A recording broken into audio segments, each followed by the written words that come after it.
Elit Osiyo Chempionlar Ligasi birinchi turidan o'rin olgan Al-Ahli Nasaf uchrashuvi yakunidan so'ng mezbonlar bosh murabbiyi Matthias Yaisleva uchrashuvda dubl qayd etgan Enzo Mio matbuot anjumanida ishtirok etdi. Juda qiyin o'yin bo'ldi. Chunki birinchi bo'limda biz maydonda emas edik. 2 marta biz hech qanday sababsiz, shunchaki oz xatolarimiz tufayli gol o'tkazib yubordik. Shuning uchun tanaffusda ikkinchi bo'lim uchun boshqacha o'yin ko'rsatishimizni aytdim. 45 daqiqa davomida ba'zi kichik o'zgarishlar kiritdik va keyin jamoaning yana qanday birlashib, harakat qilayotganini ko'rish juda ajoyib bo'ldi. Buni stadionda muxlislar bilan birga his qildik. Aytishim kerak, bu menga juda yoqdi. Ikkinchi bo'limda namoyish etgan o'yinimiz bilan g'alaba qozonishga to'liq haqli edik, dedi bosh murabbiy. Enzo Mio, birinchi bo'lim biz uchun qiyin o'tdi, ammo tanaffusda kiyim almashtirish xonasida ko'p gaplashdik.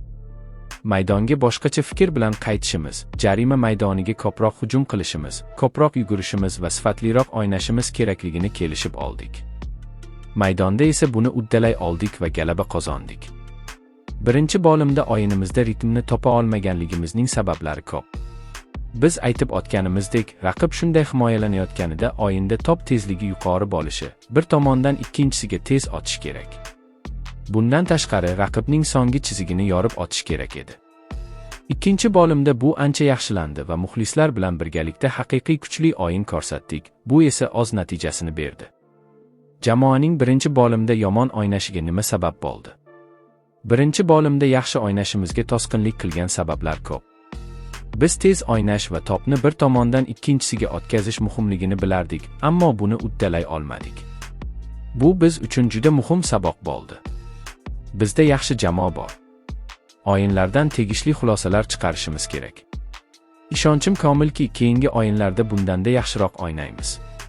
Albatta, murabbiy sifatida doimo keng ko'lamda fikrlashimiz lozim. Har bir o'yinda g'alaba qozonishni xohlaymiz, bu tabiiy. Afsuski, bizda jarohat olgan o'yinchilar bor. Shuning uchun bugun hech kimni tavakkal ostiga qo'yishni istamadim. Keyingi haftada ikkita juda muhim o'yin bo'lib o'tadi. Umid qilamanki, asosiy tarkib futbolchilari tezroq tiklanib safga qaytib olishadi, dedi murabbiy. Enzo Mio, men bu klubda barcha jamoadoshlarim bilan o'zimni juda baxtli his qilaman. Umid qilamanki, bu mavsum ham klub uchun omadli kechadi. Men bu jamoada o'zimni juda baxtli his qilaman va jamoadoshlarimning qo'llab-quvvatlashini sezaman. Bu mening maydondagi harakatlarimga ijobiy ta'sir o'tkazmoqda.